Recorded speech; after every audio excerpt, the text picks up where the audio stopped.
Yeah, it's a little unfortunate, but we are live. We're on Game Central Junction, so welcome everyone as always. I am your host, The Metal, and joining me is my co-host, Marsupial Gamer, who is on, but he may or may not be very active today because his voice is still having issues. And so... I might just have to whisper. Yeah, well, you know, if you can whisper all you need. If I need to boost you, I can do that. That's perfectly fine. It's weird because, like, seriously, like half of the time I'll assume I'm going to talk and say something, and like nothing comes out. Like it's like a catch, and I'm like, I can't talk. So weird. I think it's just inflammation. Probably. Which probably means there's an infection in there somewhere. Very likely. Yep. I've got antibiotics coming eventually, maybe. If the doctor ever calls the pharmacy. Yeah. But in the meantime, we are here. We are live. We are going. So, if you guys are watching, please share it out with somebody else who might enjoy the show. Get more people in here. We'll have a good time. And if you really like it, you can always consider giving a donation to streamlabs.com/vomitorium live. Really helps us out. And we'll get into things. Though there aren't too many things to get into. One thing we will definitely talk about, viewer Fish Chozo brought it up last time, and I told him if he found a legitimate source and put it in the bulletin board in the Discord, I would bring it up. And he did. He found us from Reuters, which... You know, like any news source, you can complain about their bias or how they write about things, but they are considered a legitimate news source, so we will talk about it. And Sony is suing Tencent for allegedly ripping off the Horizon video games. I don't know how valid of a suit that is. What's the game? I'm looking for that. I just pulled it up. I looked at it... a little bit when he sent it, but I didn't read through the whole thing, so... I guess I shouldn't scoff, because, I mean, Chinese company, like, China's notorious for stealing IP. The game is called Light of Motirum. Light of Motirum. And is apparently a... Slavish clone of the Horizon games, as they're calling. Like, it uses several distinctive elements. I don't even know what is a distinctive element of the Horizon games, because they just look like the most generic open world action adventure games trying to be an RPG of the year that it came out. So I couldn't even tell you. I will say it's, you know, you're sort of out in what looks like the wilderness. But all these gigantic animal-like machines are everywhere. So, yeah, they may have a case. Okay. What I would say is, was it Tencent? Yes, it's like the biggest gaming company ever at this point. Yeah, if I were Tencent, I would focus on the main character. And be like, side by side. I don't know what her name is, but... Ours is actually pretty. Yeah, exactly. I'd be like, no. Do these look the same to you, ladies and gentlemen of the jury? Yeah. Like, which one looks better? Well, here's the big question, though. I think it is. Right? Here's my problem. Even if it is functionally a direct ripoff, since when is that illegal? They're not calling it the game. They're not selling it as the game. It's got its own name. Yeah. It's got its own characters. It takes place in a very similar setting, and it's using a lot of the same mechanics. But, like, you could write a book that is functionally the same as somebody else's book as long as you change all the names of everything. You could make a game that is functionally Super Mario Brothers, platforming-wise, as long as the characters are different. Like, what is the actual issue here, other than Sony being butthurt? Well, I don't know enough about copyright law, but I'm looking at a sort of a brief history of the game, Yeah. and apparently they started development on this game in 2023, intending, and they built a certain portion of it Yeah. and brought it to Sony as a Horizon, I guess like demo, basically saying, "Hey, look what we can do. You want us to do the next Horizon game for you?" And so that was the intention. And Sony said no. And I guess most most companies would be like, "Oh well, we gave it a shot.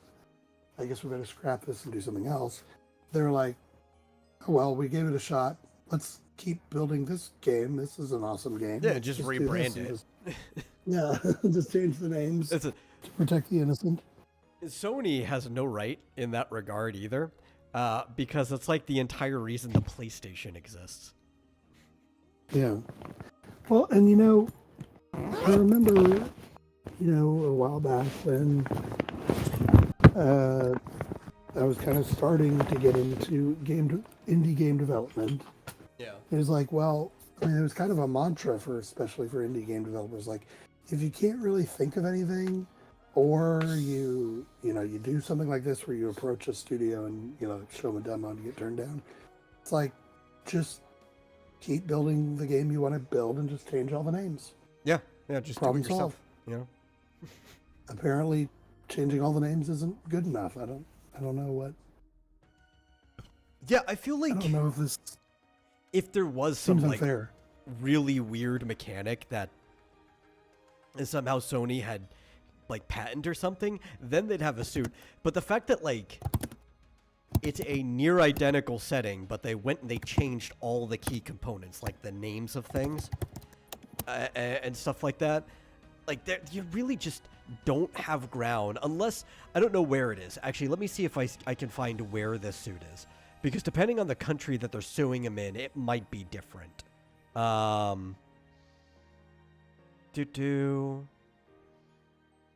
Yeah. Very quietly changes. In California. No, like in the US you're not going to win this case. Parody laws exist for a reason. They're not going to be violating your trademark or anything like that. Things are clearly labeled differently. They have original names for stuff. Even the designs are tweaked. I don't see how in a US court they could win that case. Yeah, I mean, it seems like one of those things where it's like, well, we've got a shit ton of money, and I know Tencent does too, but it's like, but do you really want to spend it? Do you want to spend that much? Because we're gonna bury you, in expenses in this. The thing is, I don't think either company could bury each other in expensive. They've got too much money. Like, it would be a hassle for either of them. But like, if you kept pushing it, you'd be spending enough money that the case would go to fruition regardless, or you'd settle out of court.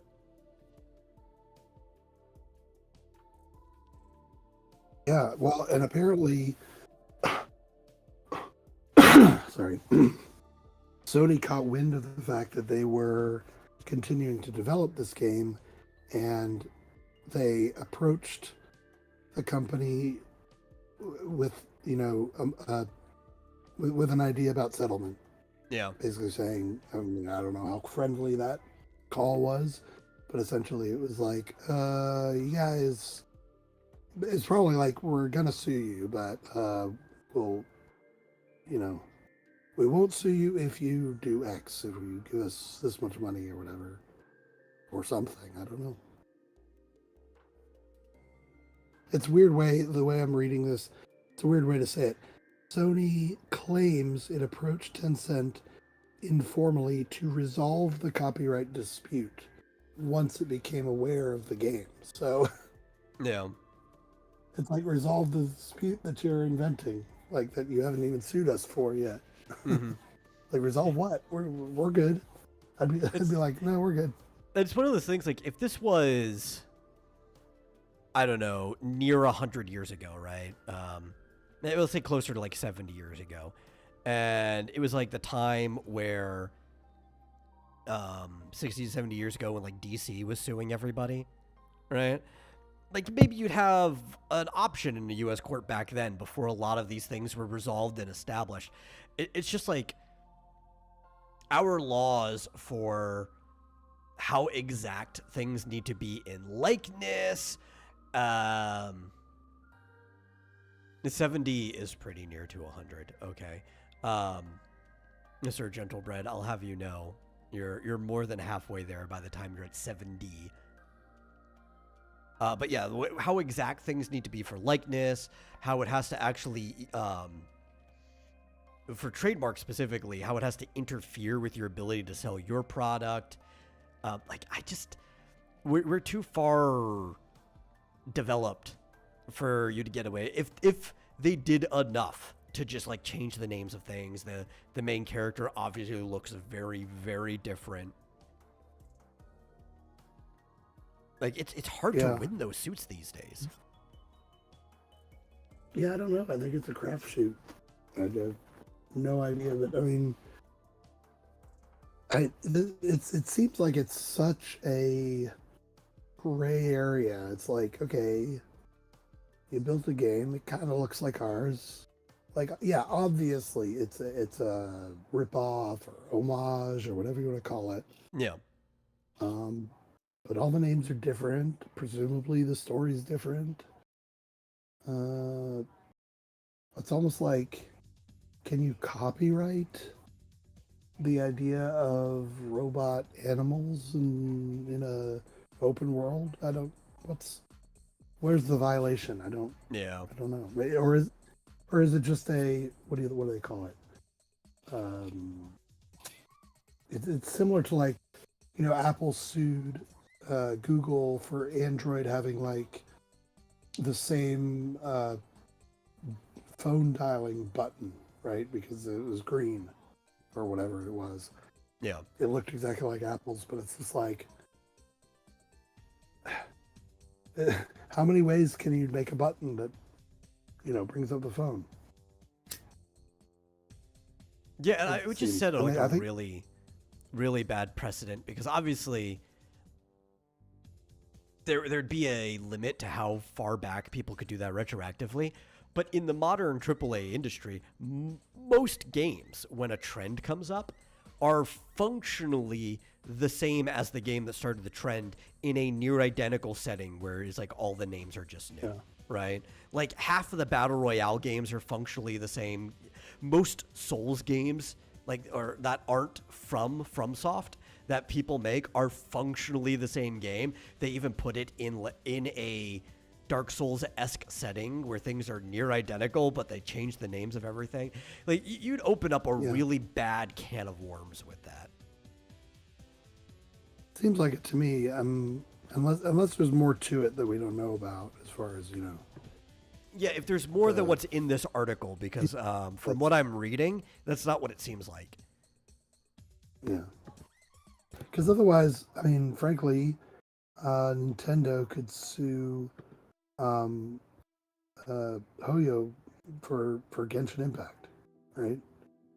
I mean, it looks kind of like Zelda. You can climb, with stamina, and it's open world, and right? I mean, but that would be ridiculous, right? So yeah, it'd be very. And even like it's got enemies that are similar too, right? Like the treasure hoarders and going back to like 1.0 when that would have been the case. The treasure hoarders are basically like the Yiga clan. The Hilichurls are basically like the Bokoblins and Moblins and everything, which obviously was on purpose. But everything is so different enough too that you wouldn't even think there would ever be a case there. And I don't know enough about this. If it's like, well, it is a freaking 1-for-1, beat for beat, exactly like the last Horizon game. Maybe. I guess that would be a better case, but I don't know enough about this game other than screenshots. Yeah, and Sony, I think Sony's even playing this by the hip, right? Because they asked for an unspecified amount of monetary damages and to block Tencent from violating the intellectual property rights. When you ask for an unspecified amount of monetary damages, that means that you think you have something, but you don't actually know what it's worth, and you're letting the court figure that out for you.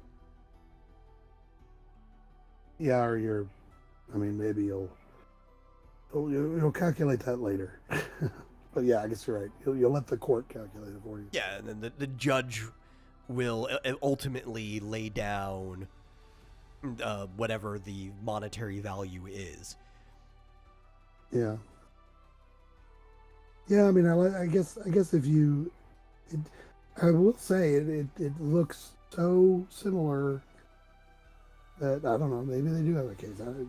As far as like brand recognition and confusion, it kind of looks like a, because sometimes a company will do a sequel, but it has a completely different name. Kind of looks like that. Yeah. It's like, okay, we're not gonna call it Horizons, but it's clearly a Gaiden or spin-off or something. Yeah, and I do think the actual case for Nintendo's Donkey Kong versus Universal's King Kong video game, which was near identical to Donkey Kong. Obviously, Donkey Kong was influenced by King Kong. Will probably have a lot of value in this one. Yeah. If you remember that historic case. Yeah, but Nintendo was the one being sued, and they won, right? Yeah.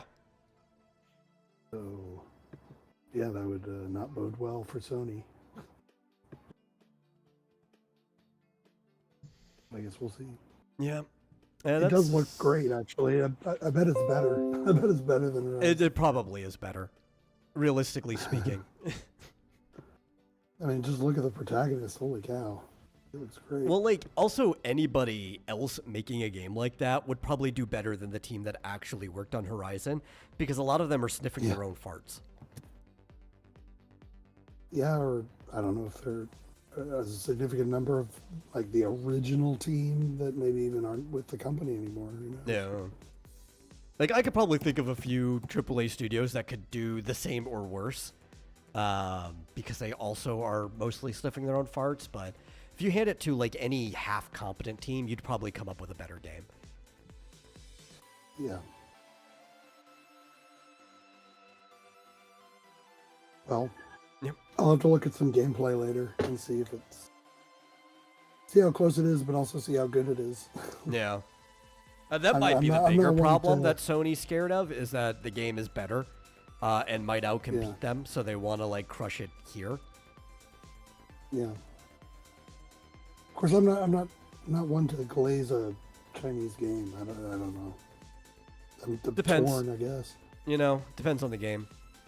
Black Myth Wukong is a Chinese game, and that deserves all the glaze it gets. Yeah. I guess we'll see. We'll have to see how that. We'll keep track of it. Keep everyone informed on the case. Well, I'd love to talk to a copyright lawyer and have an actual legal explanation for how this is a thing. That would actually be good. Somebody who knows way more about what they're talking about than either of us. Yeah, because we're just completely guessing. Maybe. We're just making guesses based off of things we know from the past, but our guesses are just our diluted opinion of something that happened and not necessarily on a technical level as to why it happened. It's one of those areas of law that are just so opaque and confusing and, complex. It's just, nobody knows what the hell they're talking about. Yeah. Seems like when they're talking about copyright, it's half the time you confuse it with trademark and... Oh, yeah. And we openly admit that we only have a cursory knowledge of any of this stuff. Yeah. Oh, well. Fitzjoseph says, I don't think Chinese people at Tencent have enough passion for it to be better than what they are bootlegging. I don't know. It depends, right? Because even Tencent, what does that even mean? Because Tencent is a large, platform level publisher, right? it'll be some studio that Tencent owns that's working on it. It kind of like, say, Bandai Namco, right? Bandai Namco has like a couple studios that are Namco, like there's the Pac-Man team, but aside from that, it's other studios they own or work underneath them that are working on things, even though Namco's name is going to be on it. That's pretty much what happens with Tencent, right? It's like League of Legends under Riot was technically part of Tencent for a long time. I don't remember if it still is or not. I know they've been having issues, but you would still, that's a Tencent game, but it's developed by Riot, right? So that depends a lot. Maybe somebody's got passion. There's a lot of people who are in smaller areas of these bigger companies that have a lot of passion if you get them on the right products. Yeah. I don't know. What else is Tencent? Who did Black Myth Wukong was a completely different. It was like an indie studio, wasn't it? I think so. Yeah. So you could be right, Mr. Rizzo. It could be just as soulless and, I found it boring. I played a little bit of Horizon Forbidden West or something. Sometimes you could get some pretty good Chinese bootlegs, though. I haven't gotten far into it, but I downloaded it recently. There was a very large library of old Chinese bootlegs, mostly like Game Boy games that dropped recently. And there was like a Game Boy Color, you can call it like a demake, but a Game Boy Color bootleg of Final Fantasy VIII that in many ways might be more fun than Final Fantasy VIII.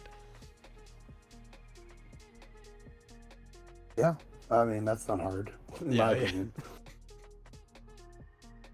But it's basically, it's a Game Boy game that plays, not quite like how Final Fantasy had been up to that point, with the ATB or anything, but like an older Final Fantasy or like a Dragon Quest game or something like that, but with the Final Fantasy VIII characters, and for the most part following the storyline.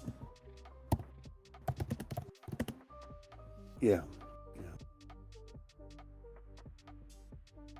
Well, I was always confused by Final Fantasy.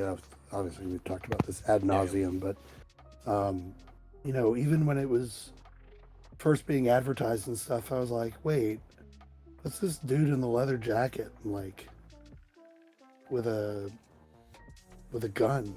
Like, what? Listen, Squall might actually, Squall Leonhardt might actually be the only redeeming factor of Final Fantasy VIII. Okay, he's a cool character. Well, yeah, it wasn't about the character. It was about what genre is this? How is this Final Fantasy even? It was just confusing to me. Yeah. But like, I quite like several Chinese bootlegs, which there's like a whole conversation about like the history of Chinese knockoffs and bootlegs, especially because like the way copyright law was internationally for a long time and China just not adhering to it. But due to that nature, and also the nature of like having to work with Chinese companies and all the different jump loopholes and monetary losses companies would make, those bootlegs were the only way that a lot of people in mainland China could even experience many of these properties, because like Nintendo or Square or Namco, none of these people were going to put their stuff out there. They wouldn't even put like the systems out there. You had to make bootleg systems as well.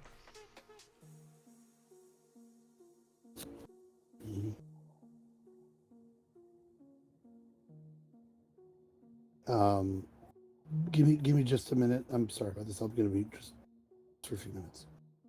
Yeah.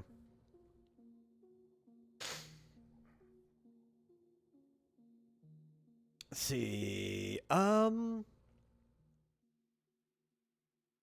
Fisher says, I assume they may be violating trademark considering how much they've directly copied from Horizon. That's hard though, because like trademark is very specific. You can trademark like words with caveats. There's some words that like things that are common parlance you can't just trademark unless you trademark them in specific domains. Like you could trademark it for a title. But then when you're getting to that part, the other thing you could trademark is you could trademark like icons and symbols because they hold the same weight that words do.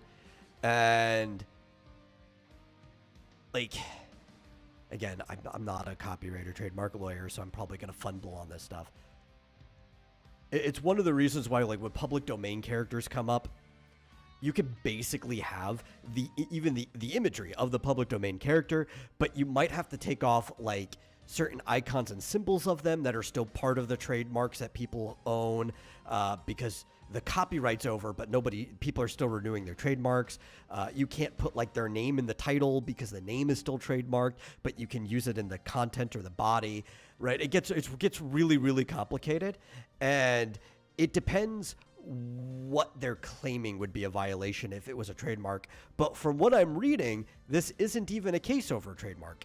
It was a copyright suit, which is completely different. Though I doubt rooters would get this wrong. That could be incorrect in the article. But the case looks to be a copyright suit. And he also says, according to Majin in the Discord, I won't get sued by Blizzard if I make a comic starring a ripoff of Widowmaker. Well, again, that just depends how far removed from Widowmaker it is.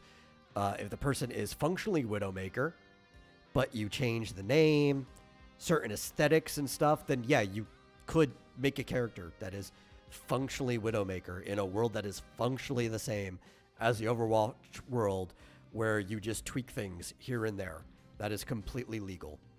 You will be protected by parody laws.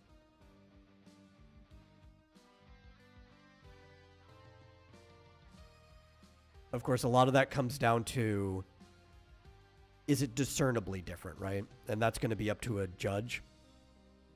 Most cases, these are, for the most part, civil cases. So it's mostly going to be a judge, though. I don't think any of this stuff is ever a jury case, is it?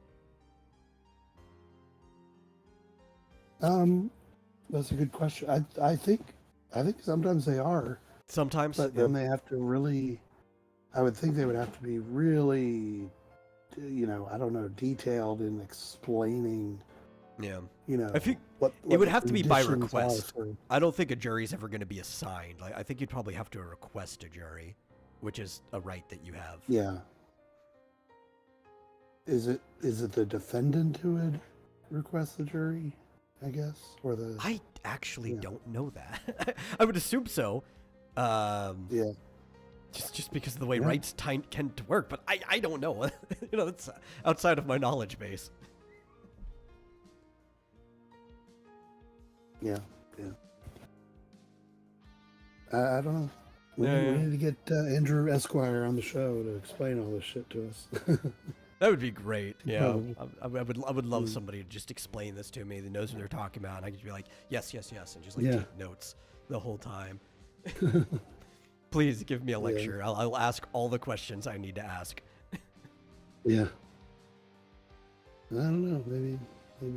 Maybe I'll see if I can arrange that.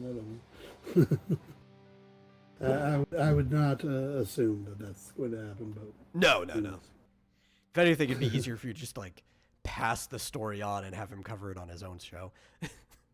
Yeah. That's a good idea, actually. But see, I don't think he does like copyright and stuff. Probably not. I don't think I know. He probably has a friend who does, like maybe one of these other law tubers. Who knows? Yeah, just have him point us in the right direction, and we can start harassing whoever we need to harass for information. Yeah.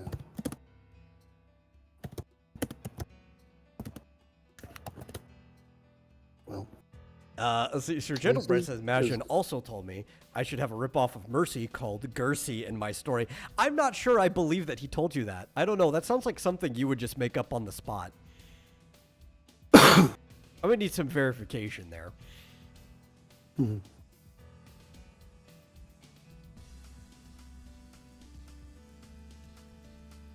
Yeah.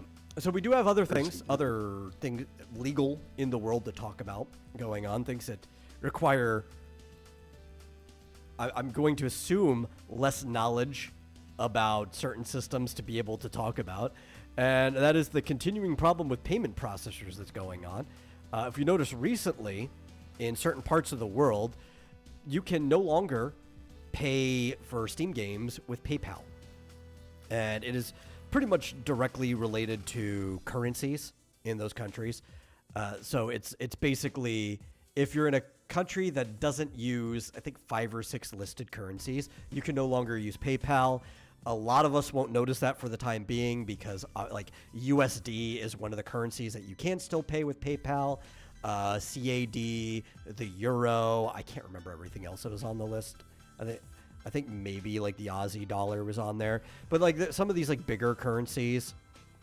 But if you're in a country that doesn't have like a widely traded currency, especially if you're in a European country that might have their own personal currency and use the euro, it's like, well, now you're going to have to only use euros, and maybe even change your location to be able to pay with PayPal, because like I think Switzerland can't use PayPal anymore, and there's a bunch of other countries like that, and it is directly related to the fact that PayPal is blocking them in that regard, and they can get away with it with those currencies.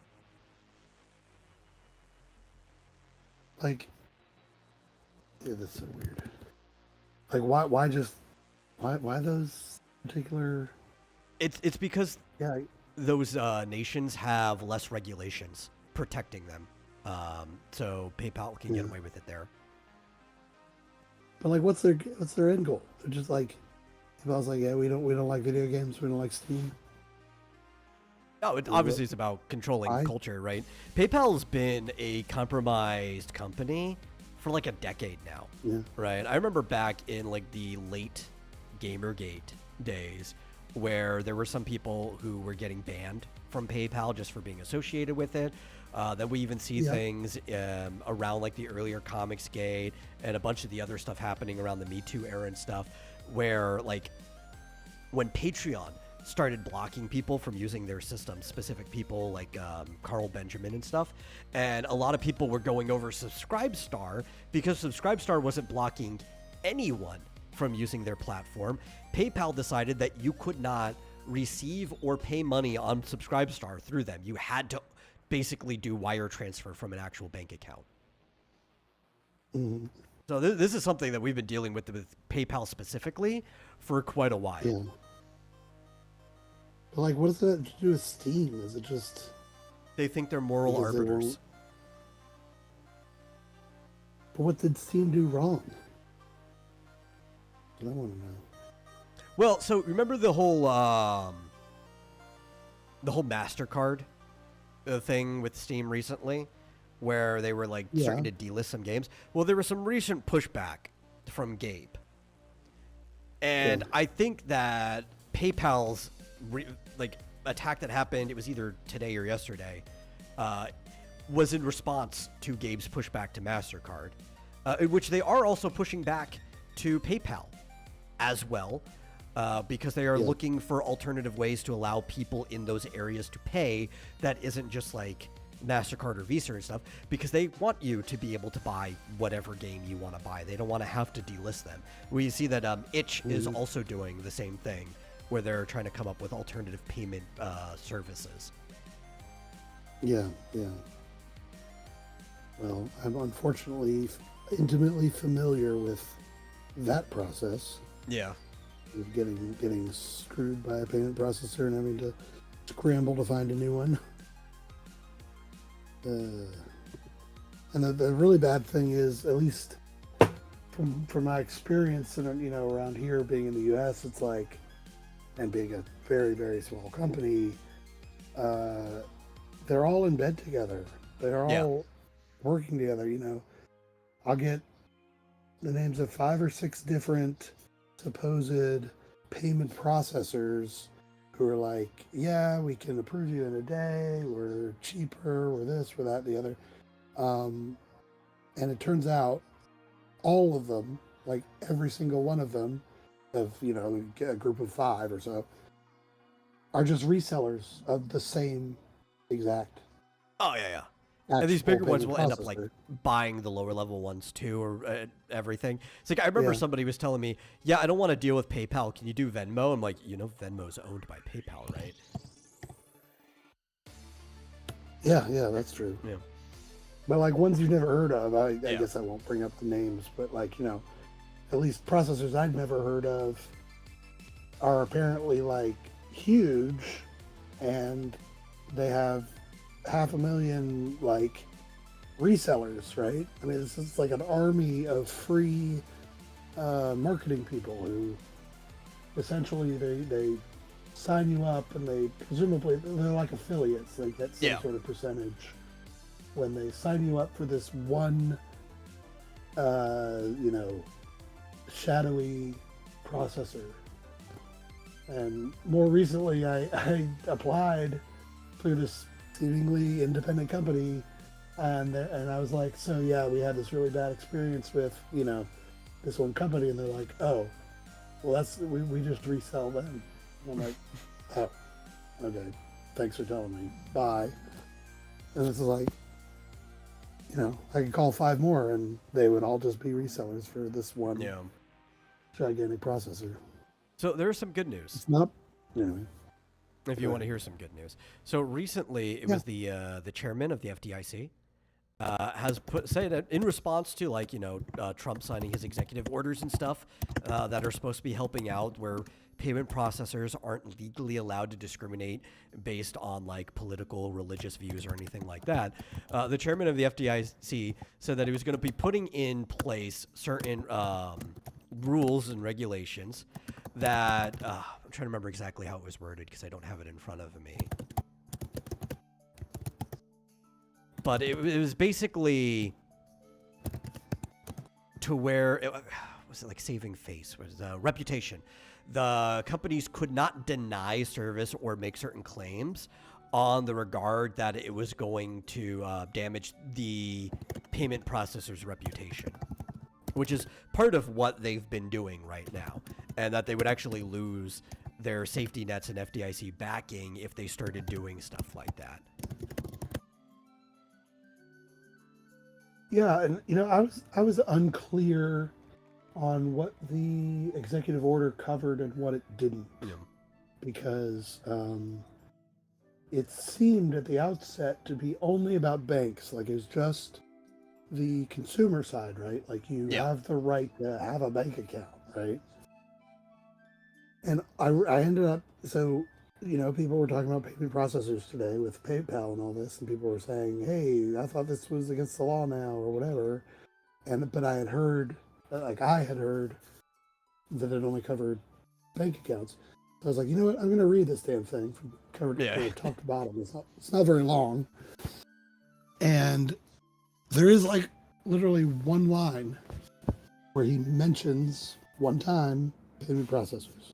Yes, it was mentioned. So to me, it's like, okay, well, that's all it takes. So he mentioned it once as an example of a service that shouldn't be pulled for political reasons. I mean, it should only be, is this a financial risk, too much of a financial risk? And I'm like, Steam must make them a ton of money. Oh, yeah. I'm sure. I think another thing about that too, right, is that order obviously has weight, but it's more about like the social weight that comes with it than it actually comes with the writing, because there's a bunch of other offices in the executive branch that do have to listen to the order that can make more detailed rules and regulations underneath them, which is what we're seeing with the response of like the FDIC and everything, where this is where the actual changes come with the clear cut distinct rules that people are going to be writing around this, where it's like, yeah, you'll lose your protections, you'll lose the security on your borrowed money and a bunch of stuff like that if you don't play ball.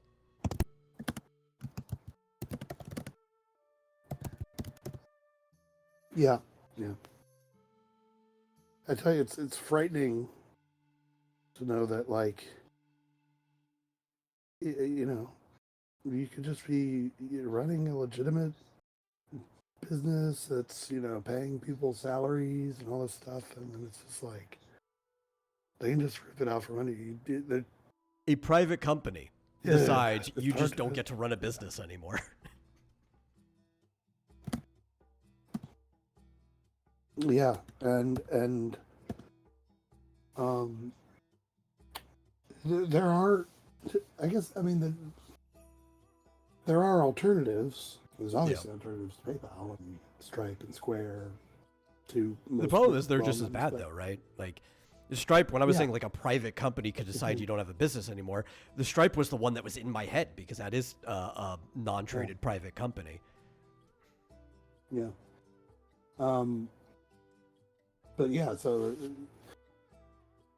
I was trying to do that myself. I was trying to like Yeah. line up like secondary and tertiary or whatever, like several in a row, so that if that happened, but it's like really hard. Like they don't want you to do. They obviously, they're like, well, if we're going to process payments, we need to be processing all of your payments. And I'm like, okay, that's a big risk. Yeah. And then sure enough, it's like, well, now we're going to process none of your payments, and you don't have a backup. Yeah.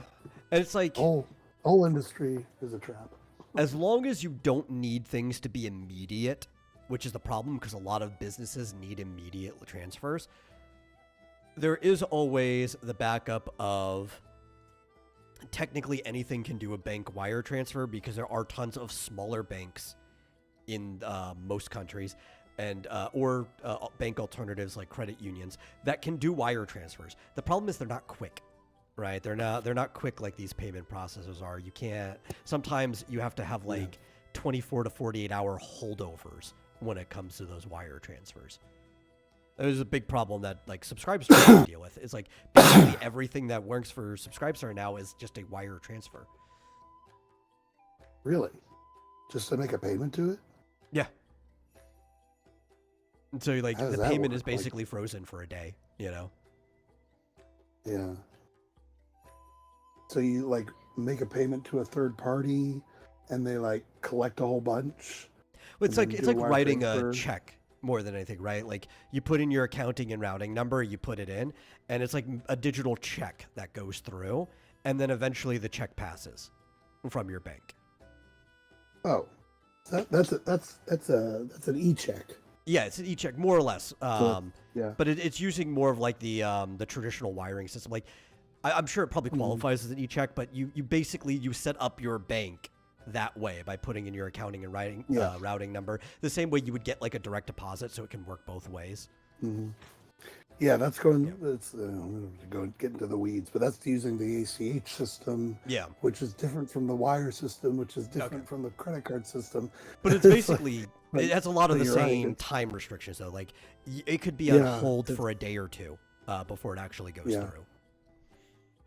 It's weird because like ACH technically is like instantaneous, or well, it's not instantaneous, but it'll go through like the very next day. Mm-hmm. But I think they put it on hold intentionally because like it's more susceptible to fraud or something like that. Yeah. Because again, So it's like, basically a check, right? And checks can bounce. Checking fraud is like one of the most common frauds there are. Yeah, because well, no, I guess that's not. Yeah, I think it's just more susceptible to fraud somehow. Yeah. I'm not exactly sure why, but yeah. So it's not like it's not like there's anything inherent to it that would where they can't make it happen the very next day. It's just they always put a hold on it because they just like every bank everywhere. Like a check that I got from the state of Tennessee the other day took 2 days to clear. And I'm like, what the fuck? This is from I mean, I guess the state could default, but yeah, ridiculous. And that's what you have to do. Basically, checking is just what you have to deal with when these big payment processors aren't involved. Like, you have to fall back to traditional checking.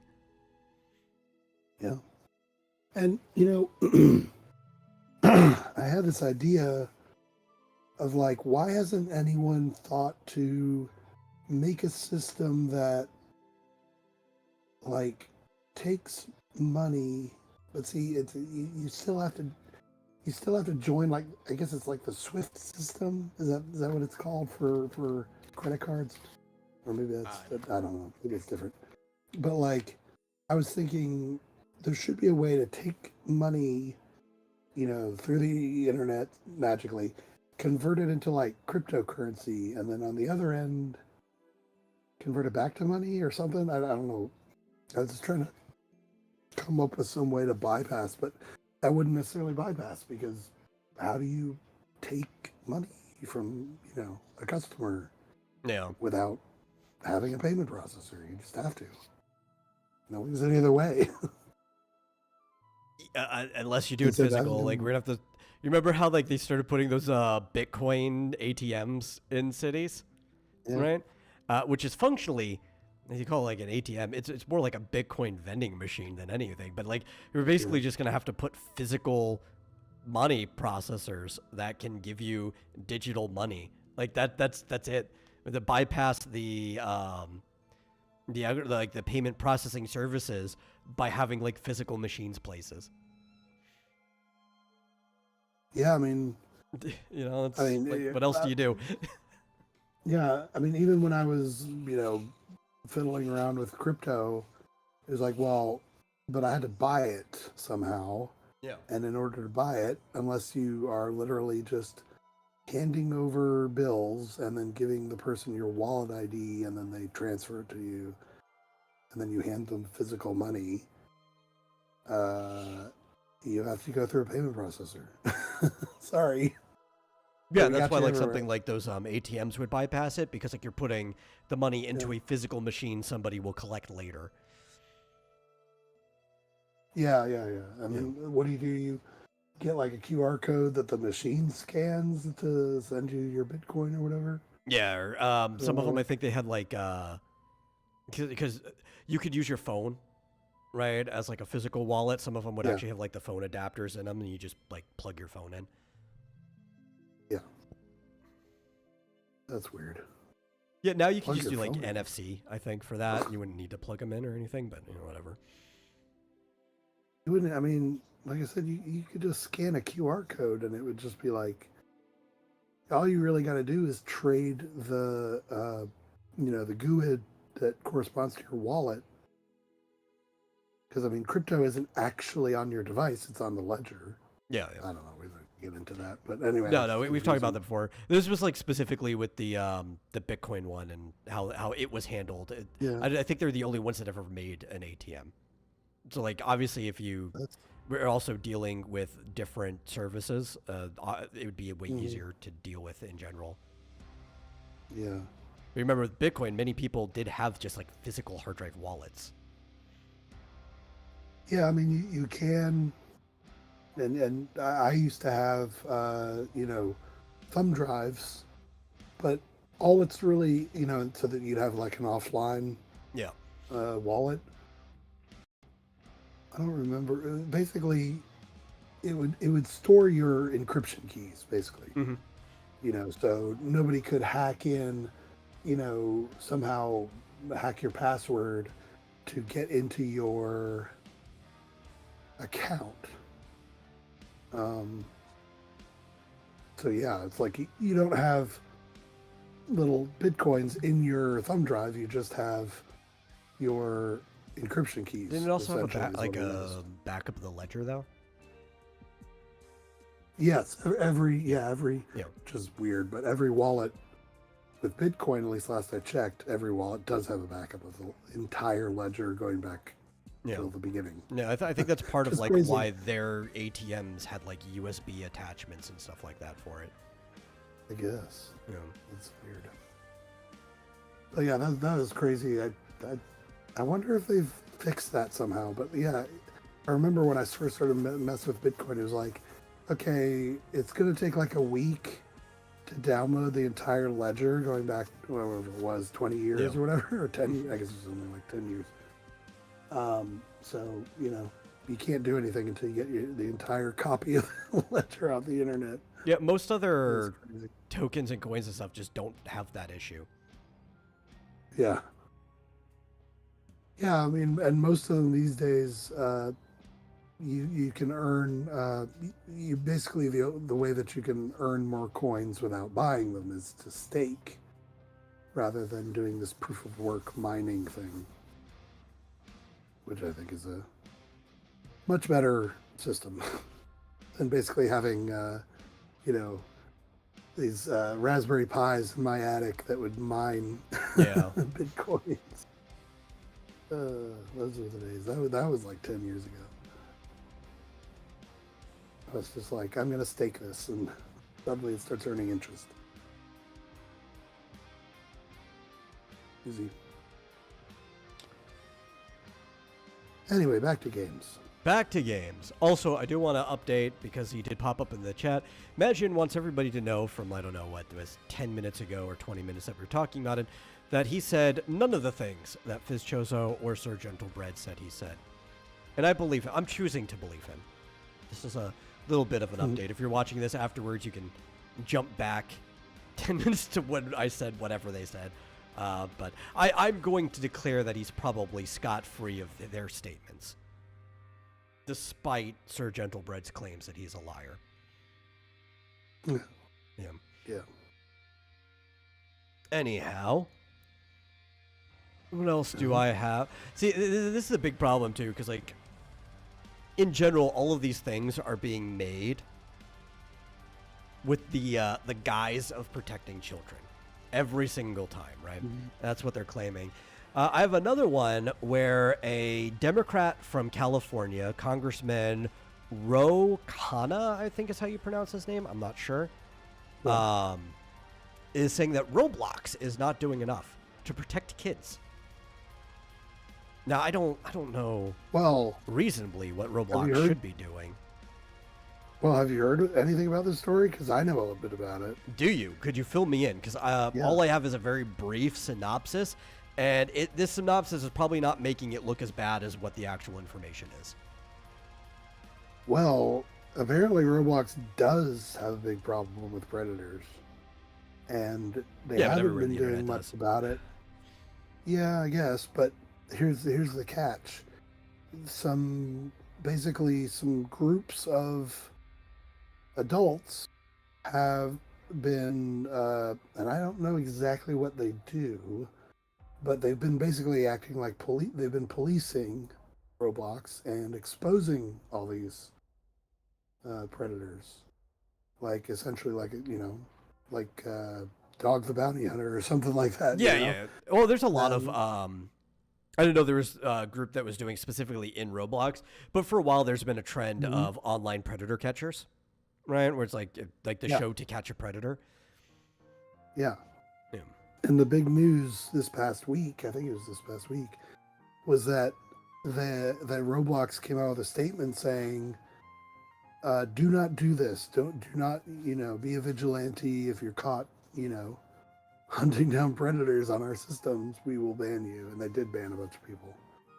So it's like, to be fair, though, a lot of these predator catchers are usually doing illegal activities and forms of like entrapment and stuff. Like most of the time, they ruin the cases of anybody they end up catching. Yeah. So yeah, there's another side to it there. Yeah, it's a very complicated situation. I think one of the bigger problems is just what Roblox is in general, which is why I'm not sure. Like, I agree that there is that much they can do, right? Not if they want the game to continue functioning the way it does. And Roblox kind of functionally just becomes a babysitter for younger kids when it shouldn't be, right? Yeah, knowing that adults play this game too, especially, Roblox has been around since, 2006? Right, a lot of the people who grew up playing it are adults now, especially the older end of Gen Z. And a lot of the people who continue to hang out in children areas, you have a higher propensity of predation among them than people who don't. So that's just a big issue, that the parents just leave their kids to go play this game without any oversight or supervision whatsoever. And people just don't have good practices for protecting themselves online anymore. I remember when I was a kid on the internet, my parents would be like, never use your real name. Never give anybody like your address.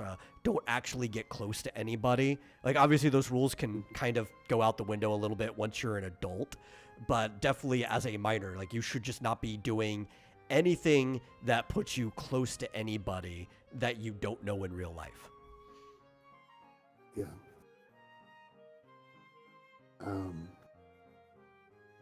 Yeah, shoot, I was going to add to that, but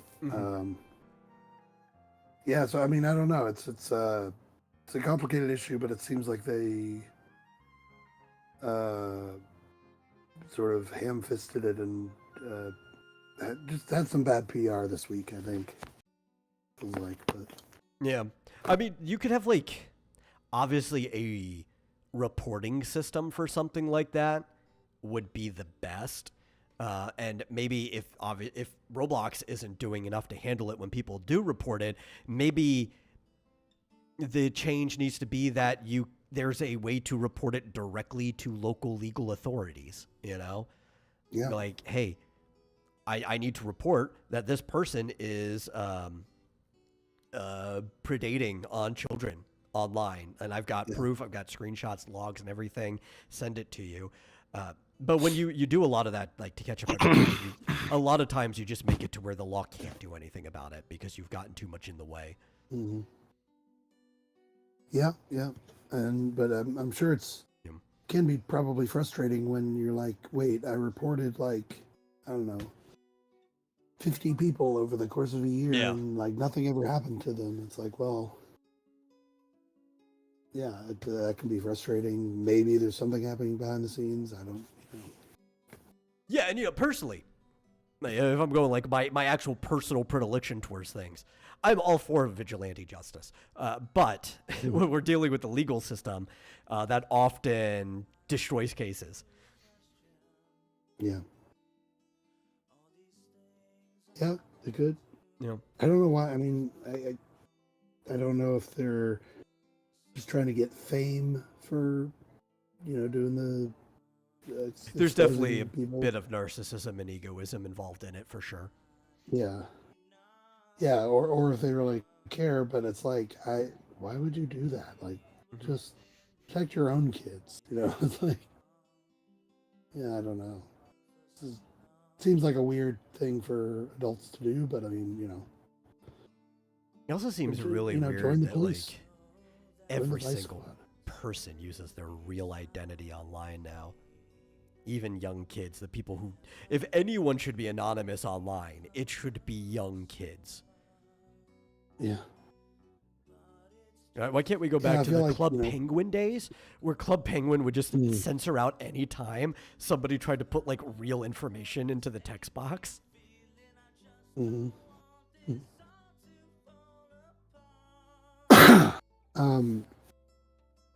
Yeah, that is weird. I wonder if things like Facebook, that like, don't they force you to use your real name if you want to use the platform? No, they actually, well, maybe they do now. I don't know. It's been a while. I did not use my real name until like 2011 on Facebook. I used the name of a character from a novel I was writing on my Facebook for like the first several years I was on there when I was still in high school. Yeah. And even then, I have an alternative Facebook that is my pen name. I have two. So like neither of those were ever my real name. Now the other one has my real name on it, but yeah. Yeah. Yeah, it's like I don't think that they necessarily forced every legacy. Like, okay, my name is Frank Jones. Like, yeah, I've had a Facebook account since 2005. It's like, are they gonna? They also don't ask for your ID or anything to check it anyway. So it's like whatever name you put, as long as it fits in the first and last name box, they kind of just roll with. Well, I wonder if new accounts do have to put it in it. Maybe, I don't know. Some way. I don't know either, but I think that I've always had my real name on Facebook, just because it seemed like more of a thing to keep in touch with people that you actually know IRL. So it's like, why wouldn't I put my real name? Because I'm here to recontact people that I know. So I didn't want people finding me. I think was I wanted to choose whether I was going to be friends with somebody I knew. So by using a pseudonym. Like, obviously, people who knew the book I was writing knew that. It's like, oh, that's obviously him. But, like, I didn't have, like, random people from high school friending me, especially because I used a kind of, like, illustration of the character for the profile picture, too. Until much later when people started tagging me in photos. That became a problem. But, like, I went for a couple of years or so where the only people who were my friends with were people I sent a friend request to with, like, a message like, hey, you know, this is Tommy. Yeah, well, to me, it was like, well, if you don't want people finding you, don't go on Facebook. Yeah, don't start an account at all. That's it. You know, being the boomer that I am, when it started, that seemed to be the only purpose of the site. So, why are you even on here? Only reason I went to Facebook was because of a girl, and I've been on it since, even though I haven't even talked to her in years. Apparently, that's the only reason Facebook was ever created in the first place. Yeah. Like, I was so upset. I've probably said this several times before, but it took everybody like so long to get me to like lie about my age and jump onto like MySpace and stuff. And once I was on MySpace, it's like, okay, this site's pretty cool and it's very customizable and I could do all this stuff. And I got comfortable. I settled down into it. And by the time I finally settled down, everybody was moving over to Facebook. I'm like, well, are you guys nuts? You're going to this lame place after I just set everything up?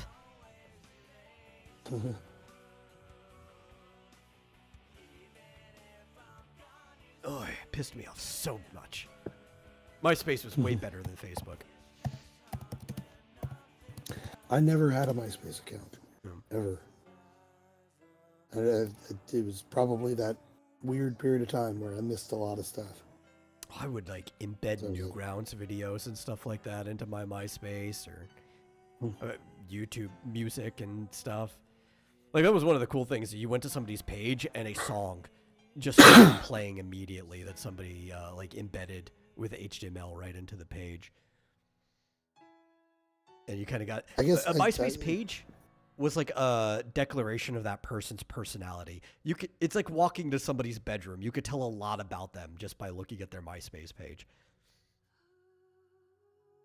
Yeah, I guess it felt to me like, well, you know, a website builder for your own website. And I was like, why would I want that? I don't think I knew what it was really. Yeah, you weren't clicking. It was already passé by the time I knew what it was. Because it was truly like the first social media, right?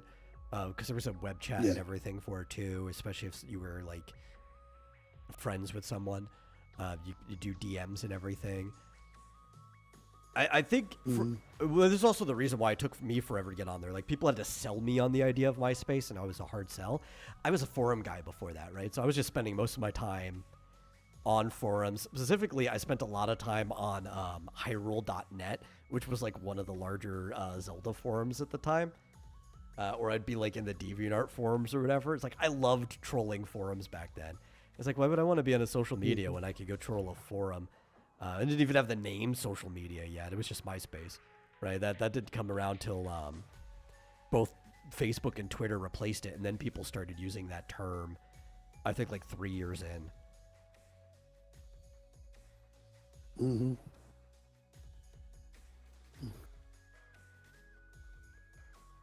Yeah, it's hard for me to remember exactly how I progressed my way through various social media sites.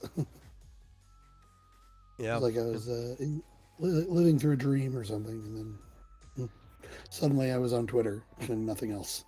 This is also why I've been saying if Elon really wants Twitter to become X, he needs an X hub, right? You need a page, which is like, I guess, your profile. Make it a little bit more like MySpace. Obviously, there's got to be some restrictions on it, and he doesn't want it to look too gaudy. But make it personalizable. Let it have like a gallery on the side. You can see photos, you can see videos or whatever. Maybe if somebody's streaming, it just like replaces their banner when you go to their profile or whatever. But make a hub that leads you to other X products. And then like the old Twitter feed can still just be like your home landing page if you just want to go straight to the feed or whatever, and that can still look exactly the same way that it is. Mm-hmm. Yeah, and it would be great if they are really if they're really becoming a payment processor. That's interesting. But my one, hope for that is that they do a better job than PayPal at essentially doing a white labeling, a white label page for you to collect payments, because I can't tell you how many people, like over, I don't know how long, decades,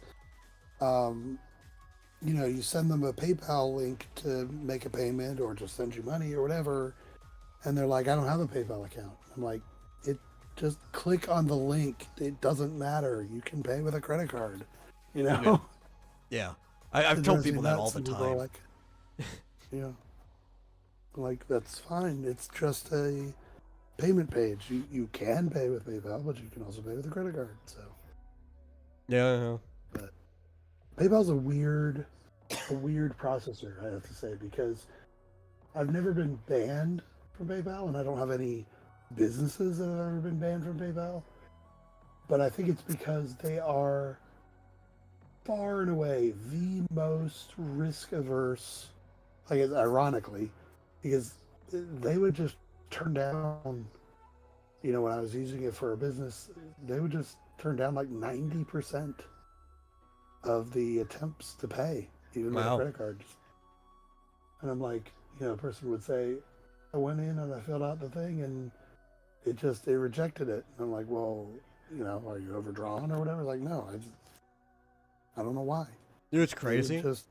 Is that I've literally done things that be qualified as black market, and I've never had a payment denied through PayPal. Yeah, it's so weird. It must just be me, or maybe. Yeah, I don't know why. I'm smart too.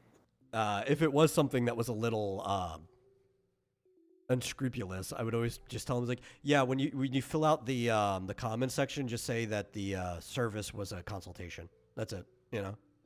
Yeah. Well, it's probably, did you use an account that you had already had for years and years and years? Oh yeah, I've had the same PayPal account. This is not my original one. Yeah. There's like a weird lock on my original one. I don't know why. It wasn't for anything bad. I just can't remember what it was. I think it had something to do with the linking of my SSID or whatever. But this is my second one that I made like 2 years afterwards. This one's like all above the table when it comes to taxes and everything. But I've had it for many, many years now. Yeah, that probably has something to do with it, because I opened a couple of PayPal accounts specifically for a couple of businesses, and they must put you in some kind of trial period, invisible trial period, because they don't tell you that that's what they're doing. But yeah, I probably should.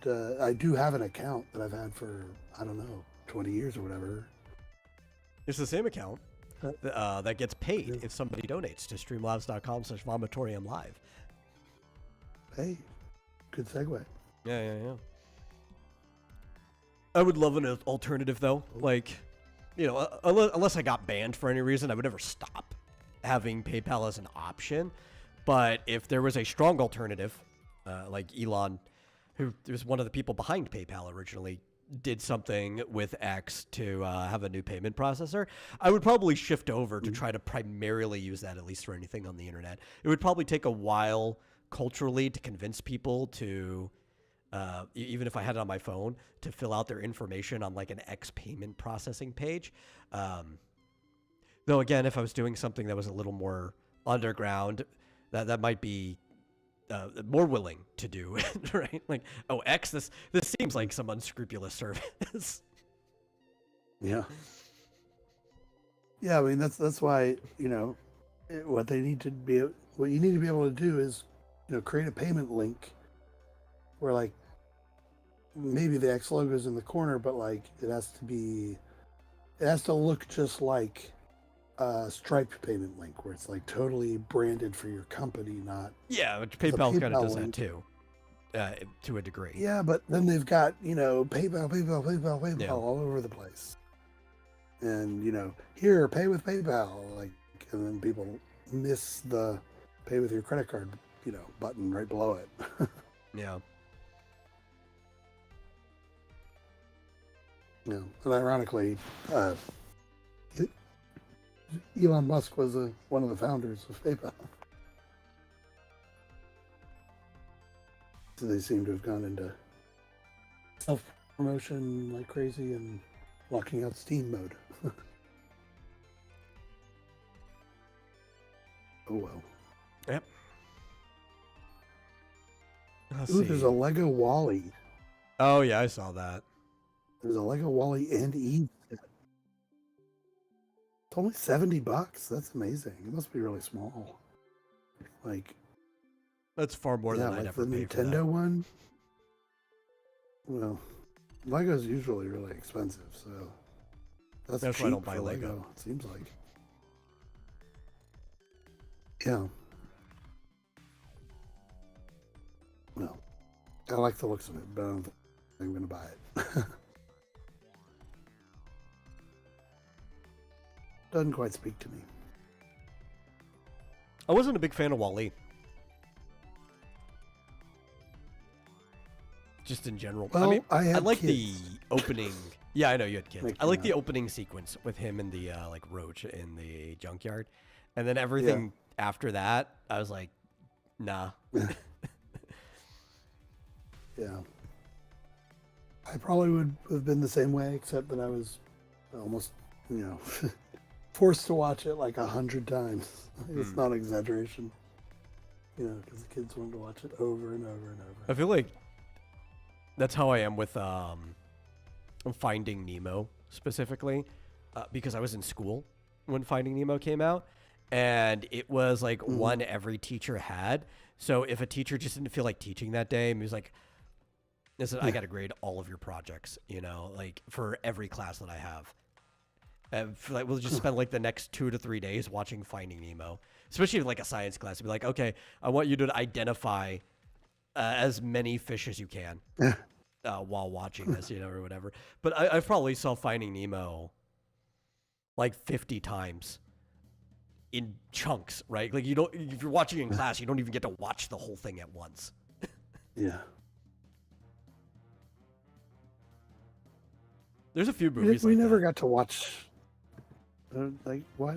Like, is that a thing? I guess it's a thing. We never watched movies in class.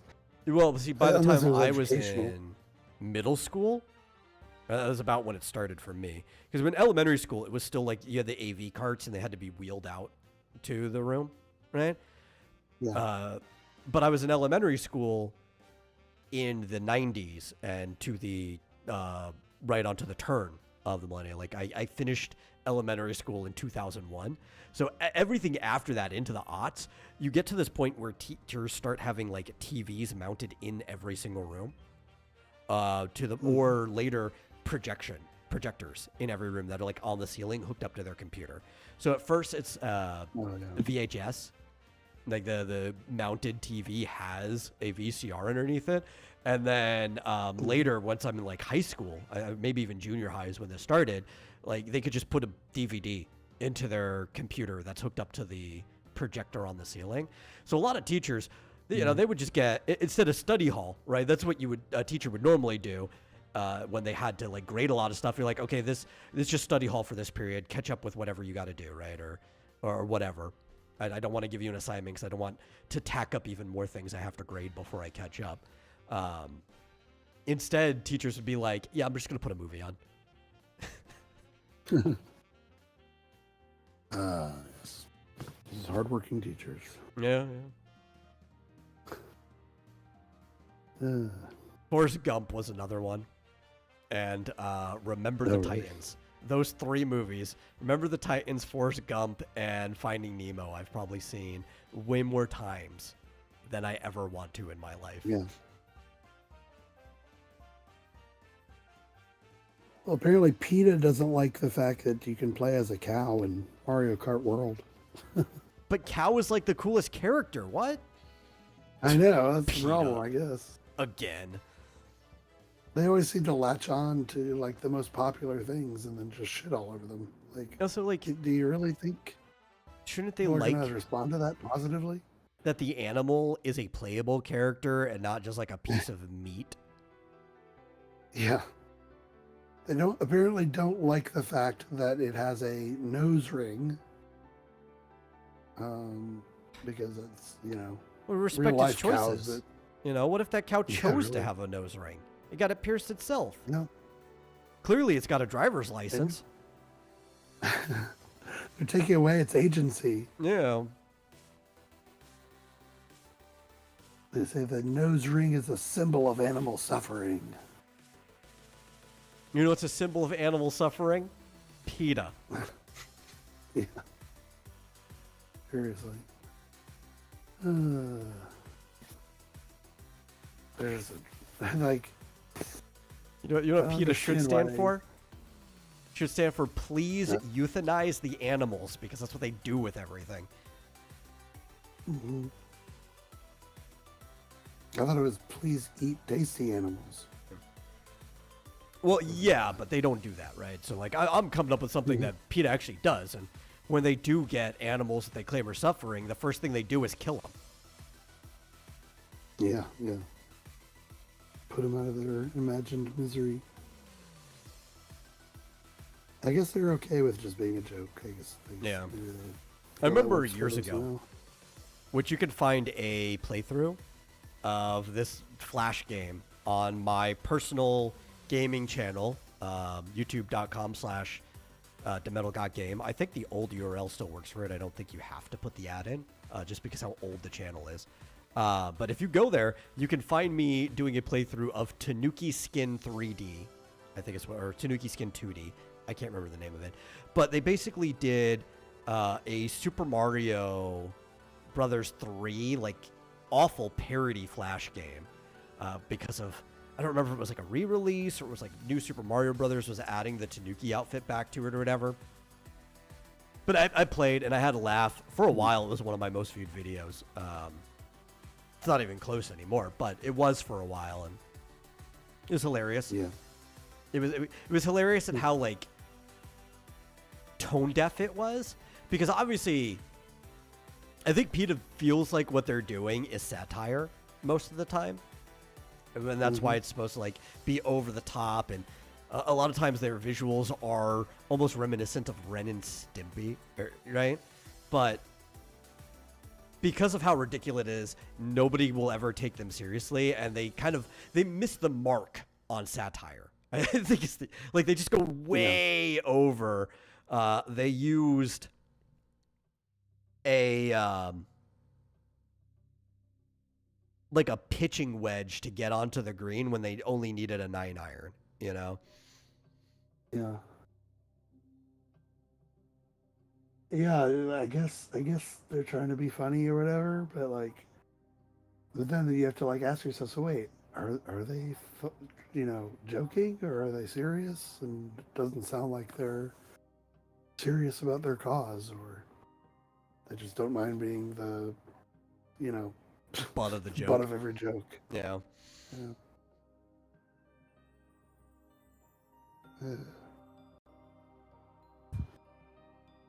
So that happened. Oh, I Slime do always Rancher- enjoy laughing at them. Yeah, me too. Apparently, Slime Rancher is 75% off on Steam, so it's only $5. I watched for the somebody next- play Slime Rancher once. This is probably the closest I'm ever going to get to that game. Yeah, I don't know if it is that interesting. I don't think it's worth $5 for me. But for the next 16 hours or so, or 14 hours, it's on sale.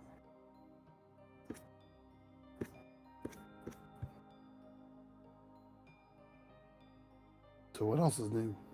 Well, I had a statement, or actually a couple statements from former PlayStation boss Sean Layden, right, who is also the chairman of Sony Worldwide Studios for quite a while.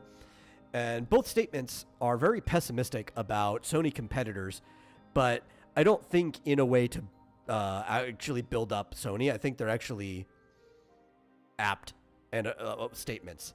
Well, the first one is that Layden is very doubtful towards Netflix style subscription model for games, which, Netflix is trying to move into that a little bit.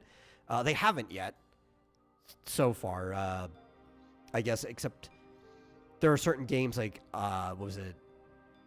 Monument Valley 3. Monument Valley, was the Oxenfree, I think was one of the other ones, where technically it is on subscription. It's just you download the whole game to your phone when you have a Netflix subscription. So it functions kind of similar to PlayStation's service, right? And I think that's fine for phone games. But Netflix wants to expand what they're doing.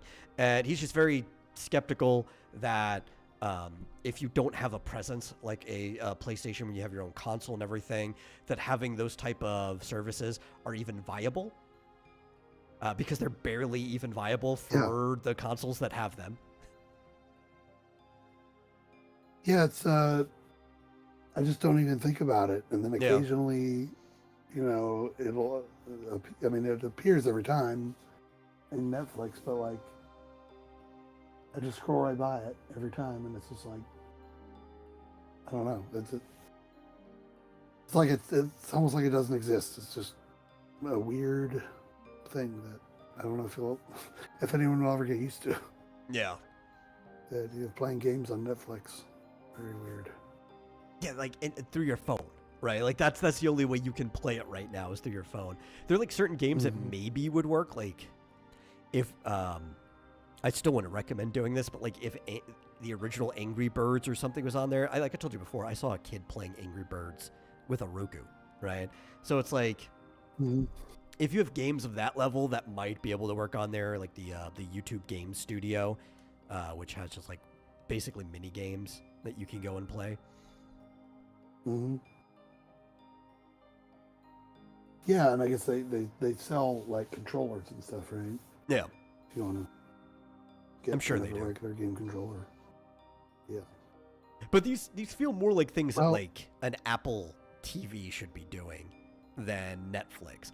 Netflix just doesn't have the physical hardware, just like presence for this, unless Netflix starts partnering with these other consoles and starts being like a PlayStation Plus, but with like Netflix exclusives. So it's like, you could sync up your Sony account, and if you have Netflix, then on your PlayStation, you can have access to this game. I think that's the only way that would ever be viable, right? Like with your Switch 2 or something. Yeah, or if they could get a net. Well, yeah, I mean, if they want to be a game studio, well, I guess they don't. I mean, it's like they want to be a publisher for other people's games, but only on their platform. Yeah. But it's like barely a platform, when it comes to games. It's weird. And I think they should probably go to Nintendo with that though, right? Maybe like have a Netflix sign in or sync up on your eShop account or whatever, because Netflix and Nintendo had a partnership like way back in the day. On the Wii was the very first console to have a Netflix app for it.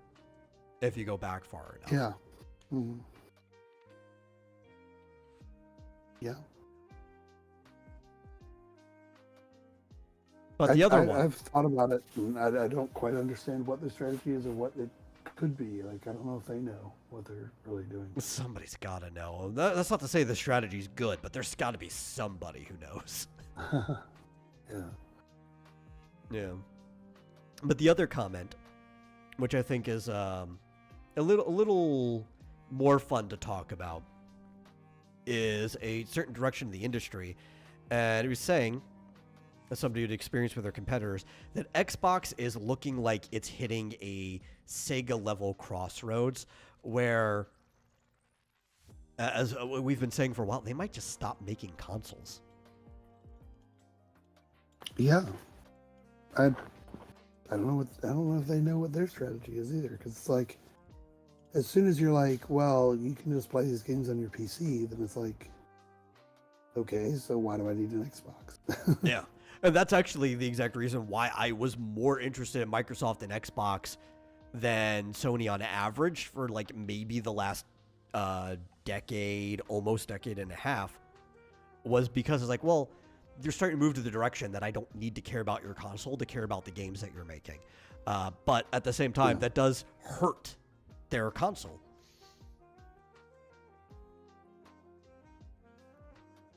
Yeah, it does. I've never found an Xbox remotely interesting. I think the original is kind of interesting. Yeah, did it have Halo on it or something? Yeah, it had Halo. That was like the big thing for the original Xbox. I think the first time I played Guitar Hero was on Xbox. That's not where we owned it, because Guitar Hero was like multi-platform. We owned it on PlayStation 2, but I was at a friend's house playing it on an Xbox the first time I played it. I'm like, oh man, this is a fun game. Yeah, it didn't seem to have, for me, just enough of a reason to want it over any other system. Well, I think that was the bigger problem. Was its competition was the PlayStation 2. Yeah, and they didn't have, the strong history of Nintendo where they could just, we can survive a generation even when we get trounced. It was like, well, we'll get them next time. That exact generation, too. Yeah. But yeah, was that when the original Xbox came out or the 360? The original Xbox was PlayStation 2, GameCube, and Dreamcast era. Yeah. And they came in as the Dreamcast was dying. Because remember, the Dreamcast came out slightly before its competition, like maybe like a year or whatever. Same with like how Nintendo in the last couple generations have been coming out just like slightly before everyone else. That's where Sega was. And that did not work out for them very well, to a point that as they were dying, a lot of their games were getting ported over to the GameCube. Yeah. I mean, I guess it's kind of up to Microsoft what they want to do, because they could do whatever they want. It's just like, okay, yeah, let's say they lose a bunch of money on it. They're not going to be like Sony or like Sega. Yeah, and I just looked this up. They are the second largest company on the planet. Yeah. With a market cap of almost $3.9 trillion. So it's like, if they want to keep making Xbox, they can forever. It's like, but. Well, I think the big problem depends on whether they is where gaming consoles are going, right? And if Xbox flops out, I think eventually Sony hits the same problem too, not having the competition. Eventually, the PlayStation 5 did become a successful console, but remember how many years it took for them to pass that 50,000 or that 50 million mark? Like, it took them a long time to pass that 50 million sales mark. And where are they now? They're like maybe they've gotten to 70 million. I don't know. Which company? Sony. It took Sony like 5 or 6 years to pass the 50 million sales mark for the PlayStation 5. Oh, I see what you're saying. Yeah. Right? I don't know where they are now. I guess actually it was only 5 years, right? Because they came out during the pandemic. And Xbox still hasn't crossed that. But without having Microsoft as a competition for them that pushes them up, how well do they do when everybody's console is just becoming a computer that can't do computer things? Right? I think like the thing I was going to bring up, the benefit that Xbox had and that PlayStation had as well, is that they used to just be plug and play, even as disc reading machines. The original Xbox was one where you could just plug it into your TV, put the disc in, and the game just started working, right? You don't really have that advantage over PCs anymore, right? Because you have things like Steam, where most games, most of the time, will just work after you install it. Like, you don't have to do too much work on that. And now when you jump over to a console, you still have to wait for a game to install to play it on the console, even if you have like a physical disc anyway. So it's almost like no different than having a PC. Consoles just do too much. And because they do too much and you're asking too much of the player, you just don't have any advantage over somebody owning a PC that plays the game. At least the Switch stands out because it does different things and it's portable and stuff like that. Because Nintendo knows how to stand out, but I don't see where either of these people are really standing out.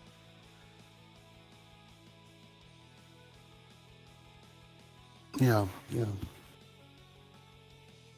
And you know, unfortunately, I guess, just kind of a weird thing is happening with the Switch 2, where it seemed to me when we were just waiting for the Switch 2, at least I and a lot of people I saw were basically like, Nintendo, for God's sake, do not innovate. Don't give us some wacky, crazy, you know, gimmick. Just give us a faster, better Switch. And yeah, and I was over there in the opposite, like, give me some innovation, which I got the amount I needed. Yeah. The mouse is more than enough for me, and I think that was a nice middle ground that, like, you don't have to use it as a developer, and most people don't have to be burdened by it. Yeah. But they pretty much did exactly what I thought everybody wanted. Was like, okay, they gave us a Switch that can play even better, more detailed, you know, bigger, more recent games. That's great because I've loved the Switch for 7 years. I don't want it to be like, oh, here's the Switch U, and there's 3 screens that you have to hold all at once, you know, between your 2 hands. It's like, yeah, I don't know. It's a Switch, but you have to play with a new Power Glove. That's right, yeah. And it straps to your face, and it's 3D. Yeah, so I'm very, I don't have a Switch 2, but I'm very happy about the way they went with it. But now I'm seeing all these videos about how awful and terrible it is that they didn't innovate, and it's just a faster Switch. It's like, you know, that's what it's got mouse controls now. What are you talking about, people? Yeah. I can play first-person shooters with a mouse. Yeah. Well, I was watching Asmongold, watching another live streamer complain about the Switch 2 and how it seemed like a cash grab or whatever. And I'm like, aren't all consoles cash grabs? You can play Mario Paint as God intended. That's right. Anyway, it's funny how people seem to. It's almost like Blizzard was right. It's like you think you want it, but you don't. Except they weren't right about Blizzard or Warcraft Classic. Yeah. Fizchoso asks, why can't you just put a game on a disc like in the past? It's not like you can't have a disc that stores these huge games with modern storage technology. So it's even less about storage technology. It's more about speed than anything, which we still have a way that you can have physical. It's kind of what Nintendo's doing, though. The game key card is the mistake. I think we need to be moving more towards the fact that flash memory like SD cards can store multiple terabytes of information if necessary. But if you just put it on an SD card like thing and put it in there, you don't actually have like a reading speed issue like you do with discs. Yeah, I mean, it doesn't seem, you know, discs were like an interim stopgap technology. Yeah. And now I think Nintendo has proved, and which just baffles me, the whole key card thing. It seems so unnecessary. I think they proved that you can use cartridges again, and there's, you know, storage is small enough and dense enough that you can fit, you know, whatever 4K Blu-rays on a little chip. No. Yeah, so. And it, like, flash memory and discs have always been going back and forth against each other, where like one will improve than the other will. And I think what it really comes down to, unless for some reason there's like this unforeseen wall that a disc will hit first, right? The maximum load for storage in a disc, as you improve them, is still just going to be higher than the maximum load for storage in flash memory. You just have to keep getting to those leaps, but reading speed will always be faster. in flash memory. That's why even like when they came out with those bigger Blu-ray discs that can have like many gigs on them, you still would want to install the game to the system to reduce loading time because you couldn't get past loading time. You don't really have as much of that problem when you have flash memory, and I think that's just why like an SD card will always be superior for games specifically. If you want to host like a huge library of like media that you don't have to interact with, you probably could come up with a disc that is just better, right? But if you're trying to like have something that speed and interactivity is the key, like an SD card's going to beat it. And we can get them up into like the terabyte range now, so it's not like an issue of storage. Yeah, and I don't know how what the read and write speed is of the game cartridges for the Switch 2, but I know the required memory cartridge, the new EX ones, are like 10 times faster than the previous generation. And you also can't scratch an how? SD card. Yeah. Apparently you can't lick them either because they taste really bad. Well, I can. I just wouldn't recommend it, right? But that was like one of the big problems is one of the reasons discs have such a high potential for storage is as you create the crystal, you can actually get them pretty thick and the laser still reads through it, especially having different types of lasers using different frequencies of light to get even deeper and deeper, right? Especially as you get deeper into the infrared. But cracks can permanently damage certain layers of it, and some of those layers are closer to the surface where you get cracks and actual scratches, not like the little surface looking ones that people complained about. Like those usually did nothing to your disc. Those weren't even on the layer that was being read, but like those deep scratches that like if you took a knife to it, those would permanently just damage some of the information of the disc, and there's nothing you could do about it. You don't really have that problem with the SD card. You could have an issue where if something happens to the cells that are storing some of this data in there because they're functionally batteries, but it's far less likely to happen. Yeah, I think discs unfortunately are terrible for game preservation and your own personal library game preservation. Because you could end up with they're just so fragile. Discs they snap in half so easily. Yeah. And they could be sitting on the shelf, and I think I've even had like a DVD or like a DVD or a Blu-ray that was in the case, but like the plastic of the case got so old that it got kind of fragile and it broke the little spoke in the middle. Yeah. And ended up getting scratched inside the case. And it's like, well, this thing's garbage now. It's gone. Scratched up against the plastic within the case. Yeah. It's definitely safer to have a plastic enclosed chip. Well, sometimes the greatest danger to the disc is the thing reading the disc, right? So the GameCube that we had back in the day got so overuse with being moved around and stuff that I think there was actually a crack in the lens of the laser reader, right? That had to pass through. Because any disc you left in there long enough would start getting surface scratches. Not stuff that would hurt the game yet, right? It would just be covered in surface scratches from the laser being too intense and cutting into it. But there was a certain point that my brother was just so obsessed with the original Animal Crossing that he played it, I think, for 36 hours straight. Like, he didn't go to sleep or anything. He was just playing Animal Crossing, which I have no idea what he was doing in the middle of the night. Maybe he was time traveling or whatever.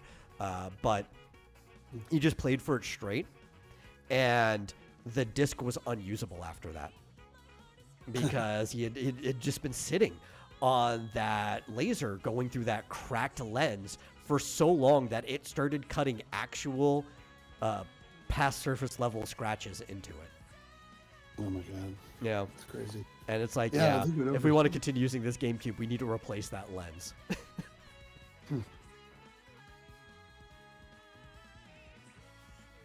Yeah, I spent many hours, chasing bugs and carrying blathers with them, stuff like that. Yeah. I can understand a Animal Crossing obsession. Although not anymore, because I don't think anything will ever beat New Leaf. I think that was the best one. I didn't start developing an obsession with it until Wild World. I think the potential for me to develop it with the original was there, but it was, and I played that one quite a bit, but that was mostly my brother that was playing it. Once I had it on my DS and I could take it with me everywhere, I'm like, okay, yeah, this is my game. But before that, he also played City Folk way more than us. Anything. I think I just prefer Animal Crossing when it's portable, right? I preferred Wild World. I preferred New Leaf. Even New Horizons is fine because I could take the Switch with me. But like Animal Crossing, to me, doesn't feel like a game that I should be playing stuck at the TV. It's cool that I can play it at the TV. I think that's the coolest part about the Switch. But it's something that I feel like I wanna play it when I'm not at home, or I want to like bring it to a friend's house or something like that. You know. Well, now you can. Well, wait, you didn't want to do that with the Switch? No, I thought the Switch was fine. I have other problems with New Horizon as a game. Like, I think the Switch is the best way to play it. I just wish it didn't take till the end of the game's lifespan to actually function like an Animal Crossing game. Because it was missing everything I wanted from the games until the last update. Yeah. And it was like, we'd already both quit the game, and so it's like, oh, it's hard to get back new in. Content? When did this happen?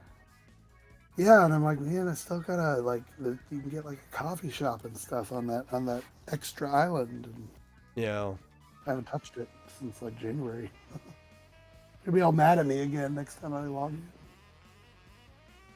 Yeah. Anyway, we are well past the end of the show. So I think we should probably wrap it up here. Thank you all for watching. If you enjoyed the show, please share it out with other people. Get more people in here. Grow the audience. More people, the more fun we can have. And if you really like the show, whether it's now in the present or later, watching the VOD, you can always give a donation to streamlabs.com/vomitoriumlive. Anybody who gives a donation, I will read it out next time. That's, I'll hold it. I know how to keep notes.